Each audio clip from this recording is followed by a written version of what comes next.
Govanen. Welcome to the Tolkien Lore channel. I'm the Tolkien Geek, and in this video I kind of want to go over a general idea of what my Tolkien library looks like, and in doing so kind of give you an idea of what you might want to include in your Tolkien library if you're trying to build one out.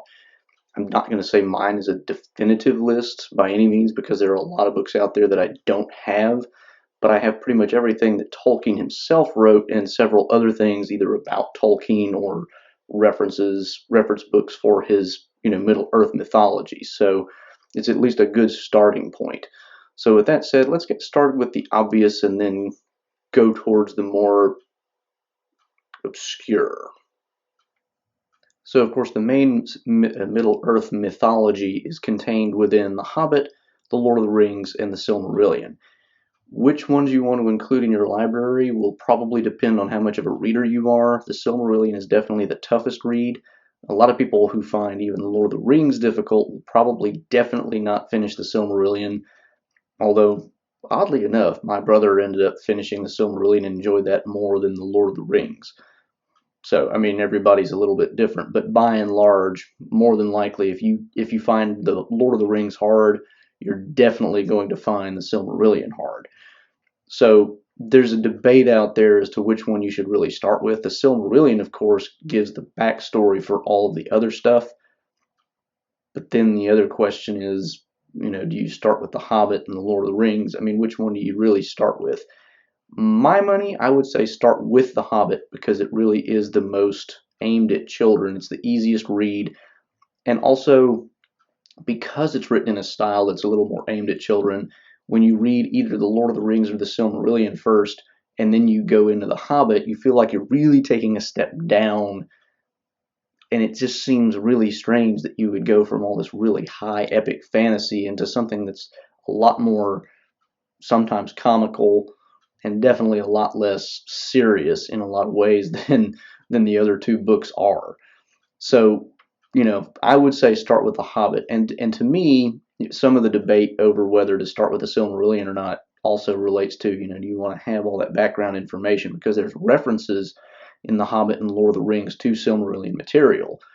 Well, I think it's perfectly fine to start with The Hobbit because you do get references in The Hobbit to the fall of Gondolin. You get lots of references in the Lord of the Rings to Beren and Hurin and Turin and lots of different characters and stories from the Silmarillion. But that's fine because even on its own terms, The Lord of the Rings gives you this, it's a perfectly well-contained story, and you get glimpses of previous stories that just broaden the world. And then if you want to find out about those stories, you can go read the Silmarillion. So that would be, the way I look at it is if you do it that way, you read The Hobbit, then you read the Lord of the Rings, and then if you're feeling up to it, you try the Silmarillion. Then after you read the Silmarillion, then you can go back and have an excuse to reread The Hobbit and the Lord of the Rings and find out what all those references were talking about. That's my personal take on that, but that's up for debate. Anyway, the only other thing that I would say you could include in this really basic category of if you just want the Middle-earth stuff would be the Unfinished Tales. The Unfinished Tales is in some ways reference material, in some ways it's new stories, it's a bunch of different scattered things, and some of it relates to the Silmarillion, some of it relates to the Lord of the Rings, some of it even relates to the Hobbit. So I mean you've got a bunch of different stuff. So if you don't make it through the Silmarillion, you could still get the Unfinished Tales and it would still be useful and interesting because of the Lord of the Rings related material. And let me just give you some idea of the topics that they actually cover in the Unfinished Tales, because there's a lot. You've got, let's see, you've got the Fall of Gondolin story, you've got the Children of Hurin or the Turin Turambar story, you've got a lot of stuff on the Second Age, you've got a description of the island of Numenor, a story of Aldarion and Arendis, which is, Aldarion is one of the kings of Numenor. You've got kind of a rundown of a bunch of the different kings of Numenor. You've got a history of Galadriel and Celeborn in the Second Age. You've got a story of the disaster of the Gladden Fields, which is how Isildur lost the One Ring and was killed in the process. You've got the story of how Rohan became its own country when the Rohirrim came to basically save Gondor from an invasion. And then you've got kind of a prologue to the Hobbit episode where it talks about how Gandalf came to be involved in that whole thing and why he was involved. You've got the Hunt for the Ring, which is an interesting little episode. It talks about kind of the events from the bad guy's perspective, sort of when they're trying to find the ring, what kind of happens in the background that we don't really see in the Lord of the Rings. And then the Battle of the Fords of Isen, it kind of talks about what happens just prior to what we see in the chapters about Rohan in the Lord of the Rings, where Saruman attacked the Fords of Isen, right before we get to Helm's Deep, what led up to that. So I mean, there's a lot of material in there about different things. The Second Age stuff, even if you don't read the Silmarillion, could be interesting because it does provide some useful backstory to some of the Lord of the Rings material. So that's the Middle Earth stuff. Now let's look at some material that is also Middle Earth related, but not really directly about the published stories.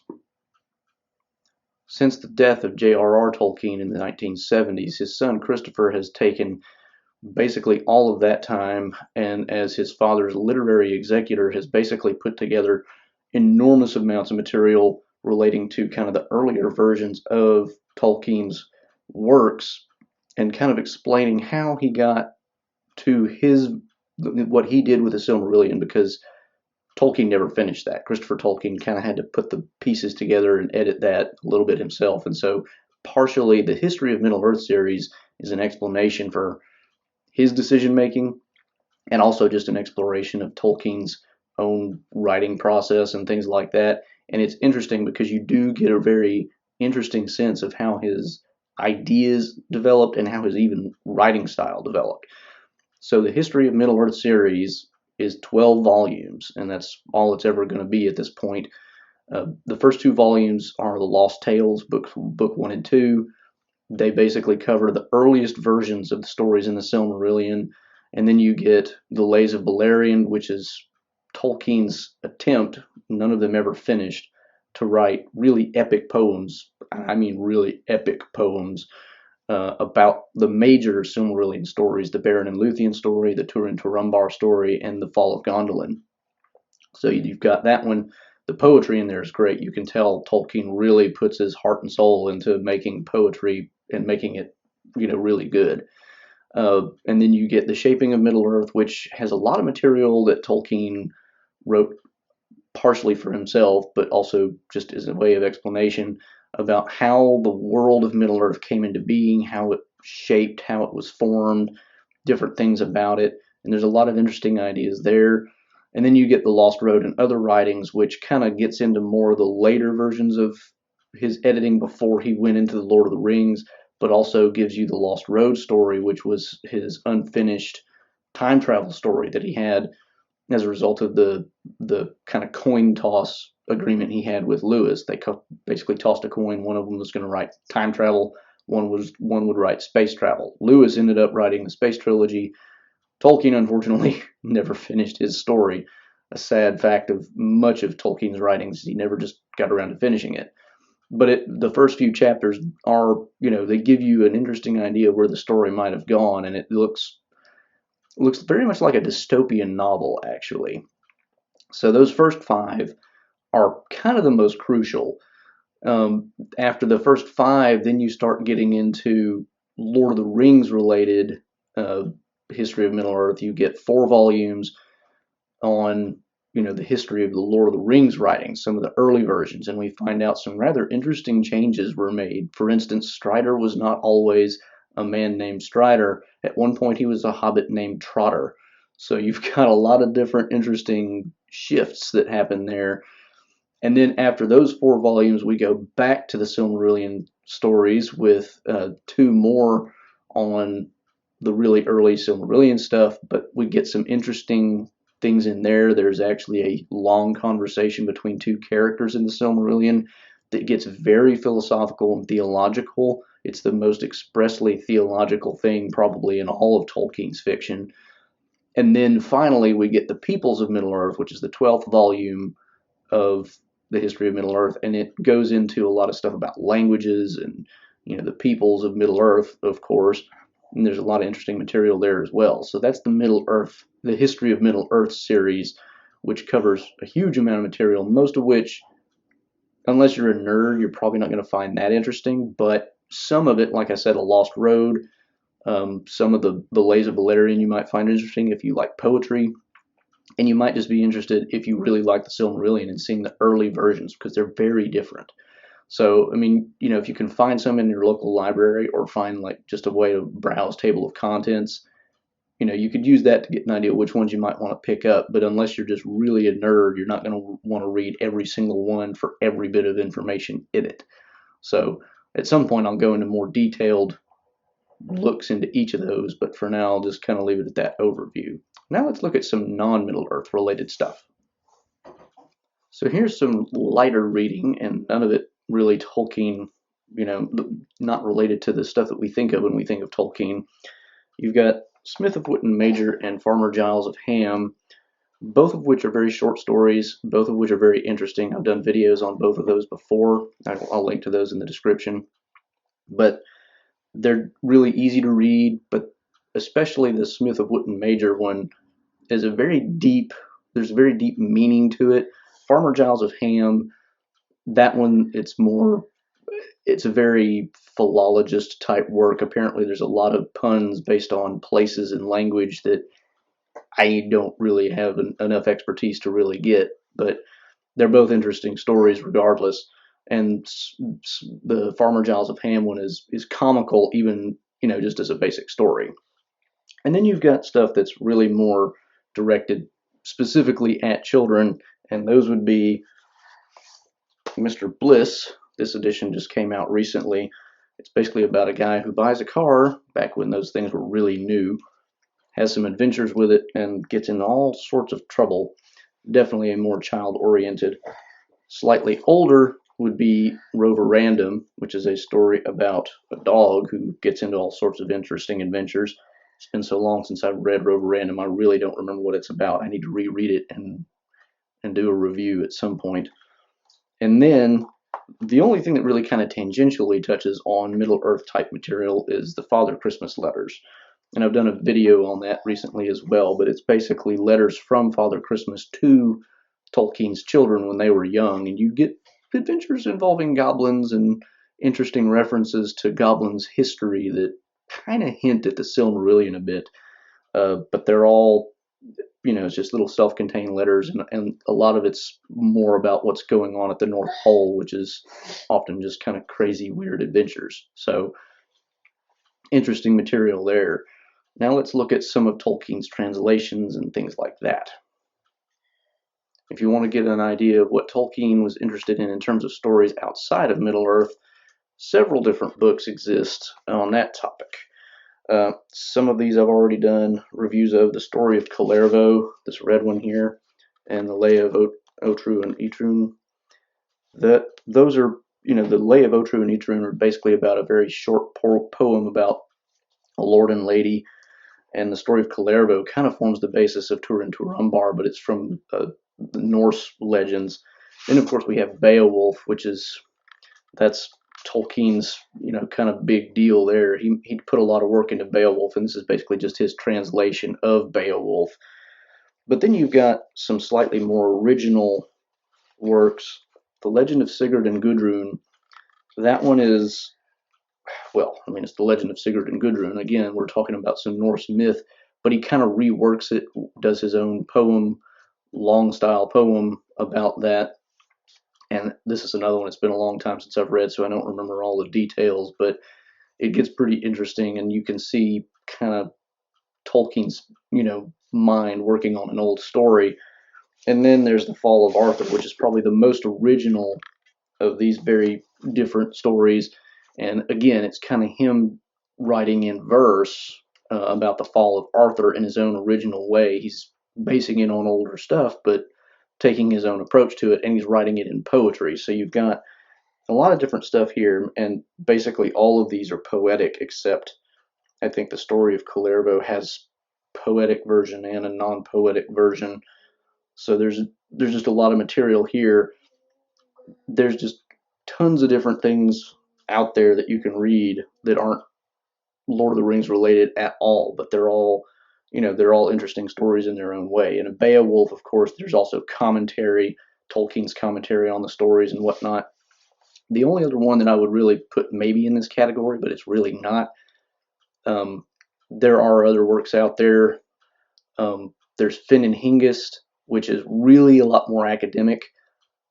Really don't recommend that unless you're just really into studying, the language and history of the Norse people. And then there's the Homecoming of Bjornhof.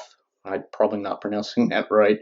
But those are really kind of the less interesting ones for anybody who's just looking for good fiction and whatnot. So that's that. Now let's kind of look at reference material.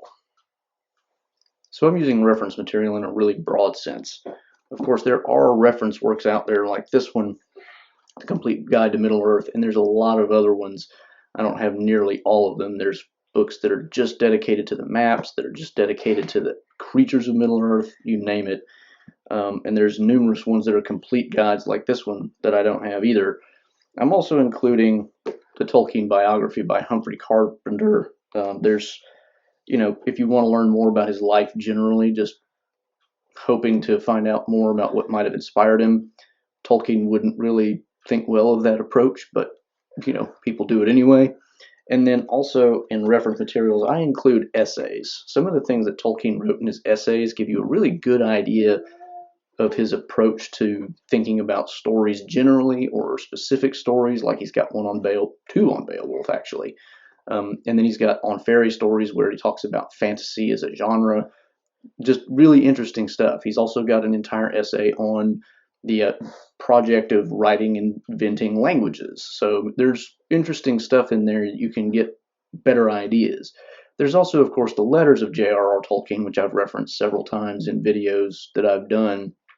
And in those letters, some of them not that interesting. Some of them you do really get strong ideas of his views on things, and you can make connections between what he says in his letters and things that he says. Sometimes he's even explaining things in his novels in the letters. So there's a lot of interesting material there as well. So that's kind of your reference material. Now let's finish up with one more little bit of Middle-earth related stuff. So I really can't finish this topic without mentioning, of course, 3 other books in the Middle-earth series that don't really fit into the categories I mentioned before, but also are very related. And those are the 3 major stories. This one, of course, is just the latest one, The Fall of Gondolin, released just, about a month ago as of the time that I'm recording this video, near the beginning of September.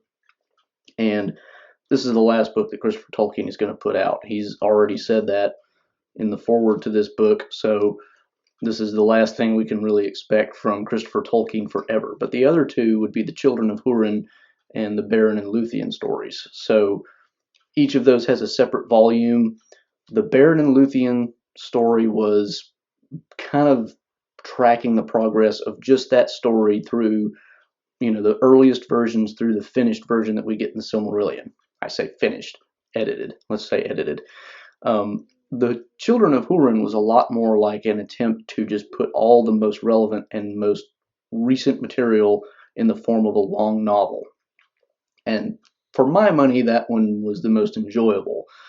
This one, The Fall of Gondolin, appears to be basically the same as the Beren and Luthien style. As you can see, I have not yet finished it.